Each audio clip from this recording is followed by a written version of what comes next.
Sonic 3 just released last weekend and it treated us to an epic adventure with a ton of heart, but this film also did an excellent job dropping breadcrumbs along the way to set up the future of this franchise. It's that particular element that I really want to discuss because there are plenty of clues sprinkled throughout Sonic 3 that tell us what this next movie could bring us. This goes without saying, but if you haven't seen Sonic 3 yet, this is your spoiler warning, so make sure you go and watch the film and then come back. With that out of the way, let's get into my theory for Sonic 4. The mid-credit scene reveals two new characters who will most likely play big roles in the upcoming film.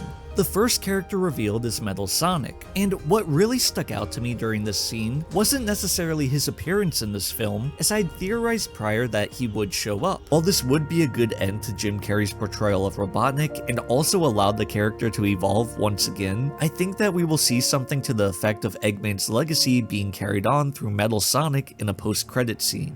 You can check that video out here to see all the theories that I got right and wrong in regards to the third movie. But what really grabbed my attention was how he showed up. As he arrived, the wind picked up and there was lightning all around him before he finally appeared hunched over. Metal Sonic arriving in this fashion instantly made me think of Terminator. In those films, when a machine is sent back in time, electrical energy is emitted due to the immense energy that it takes to manipulate time. The similarity between the Terminator's arrival and Metal Sonic's is pretty striking, and I don't think it's just a coincidence. Metal Sonic then fires off a shot at Sonic, and it's insanely powerful when compared to most other technology that we see in the Sonic films. And it turns out that Metal isn't alone. There's actually an entire army of Metal Sonic duplicates surrounding Sonic. This raises a lot of questions, but the main one that came to mind for me is who made all of these machines, because it seems unlikely that this was something Gerald or Eggman had cooked up, but the power that these machines are capable of suggests that it was someone on their level of intellect. Before diving into who I think made Metal Sonic,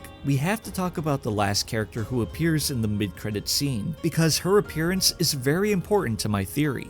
Saving Sonic from the horde of his metal imposters at the last second is a cloaked figure. When she takes off her hood, it's revealed to be none other than Amy Rose. Amy's appearance is very important to this theory because I believe that time travel is going to play a huge factor in this next movie. And as others have been quick to point out, both Metal Sonic and Amy first appeared in Sonic CD, where the plot and mechanics of that entire game revolved around time travel. This has led me to believe that both the army of Metal Sonics and Amy herself are from the future. I think that the plot of the next movie will be pulling from the Terminator franchise for inspiration, with Metal sent back to stop Sonic and Amy sent back by the Resistance to ensure his survival. But first, let's start by talking about who created Metal Sonic this time around, because it seems that Eggman may be gone for good or at least absent for the next movie. There are two likely candidates that come to mind at this moment when it comes to who could have made Metal Sonic. Initially, Agent Stone came to my mind. Perhaps after Eggman's death, something inside Stone snapped. He looked so broken at the end of Sonic 3, and I can see him trying to take up Eggman's mantle as a way to honor his friend and seek revenge. It's possible that Eggman had plans to create a metal version of Sonic, but after his defeat in Sonic 2, he never got around to using that plan. But now, Agent Stone will bring it to fruition. However, I think there was a more likely answer as to who created Metal Sonic.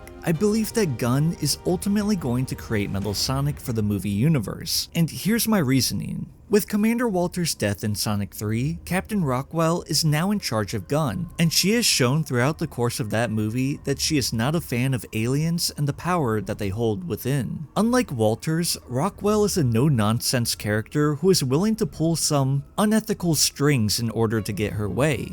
Gunn has always been at the forefront of technology, no matter how dangerous it could be in the wrong hands. They went as far as to have Gerald chart up plans to construct a super weapon for their use. I think that after witnessing the partial destruction of the moon and the power of Supersonic and Shadow, Rockwell and Gunn are going to want a countermeasure in place in case these aliens ever get out of hand again. So, the perfect way to combat these superpowered hedgehogs is to construct one of their own. So either Gunn will raid Robotnik's lab now that he's out of the way, or they will come up with Metal as their original creation. But here's where things get rather interesting. I think that the original version of Metal Sonic that Gunn will construct will be Neo Metal, and he will be much smarter than they realize. Because of Gunn underestimating Neo Metal, he will eventually overthrow Gunn and create an army of his own. In Terminator, this is what happens when Skynet becomes self-aware. It turns on its creators and constructs an army of machines. Neo Metal will eventually take over the world with his army of Metal Sonics, which will lead to a resistance forming in order to stop the machines. In Terminator 2, the leader of the resistance, John Connor, sends back a reprogrammed T-800 to ensure his survival so that the resistance can eventually stop Skynet. In the same way, I think that the leader of the resistance sent Amy back in time to ensure Sonic's survival so that he can stop all of this before it even begins. If we do eventually see who sent Amy back in time, I think we're going to find out that the leader of the resistance is none other than Silver the Hedgehog, and this is why he has the ability to send Amy through time. This also allows Silver to be introduced as a character from the future fighting a dire threat. In the games, Silver had to deal with Iblis in the future, but the Knuckles show seemed to allude that Iblis was someone that Knuckles had fought.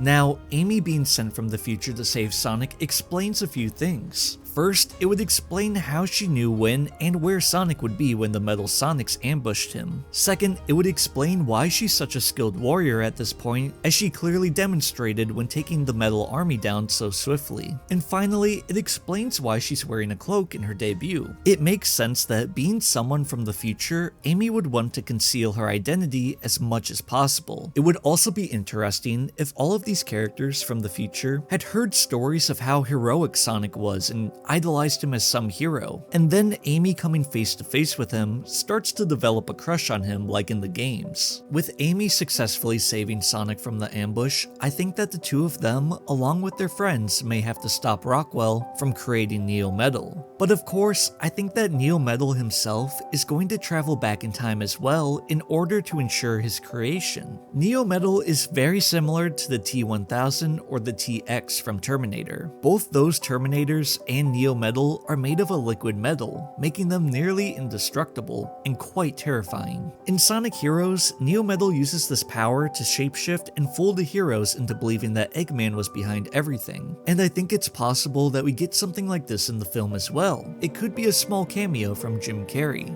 Anyways, we are quite a way out from the next movie, seeing as it won't release until spring of 2027, but the end credits really got my brain going a million miles per hour. I think that the introduction of Neo Metal would be a great way to have a villain who isn't Eggman take the forefront. The similarities between Metal's arrival to the Terminators really has me leaning towards the Terminator-inspired plot for this next sequel, but my thoughts on this may change with time. Let me know in the comments what you think about this theory, and let me know your own theories for Sonic 4 in the comments below. If you haven't subscribed already, make sure to do so for more Sonic lore and theories. And as always, I wish you all the best, take care, peace.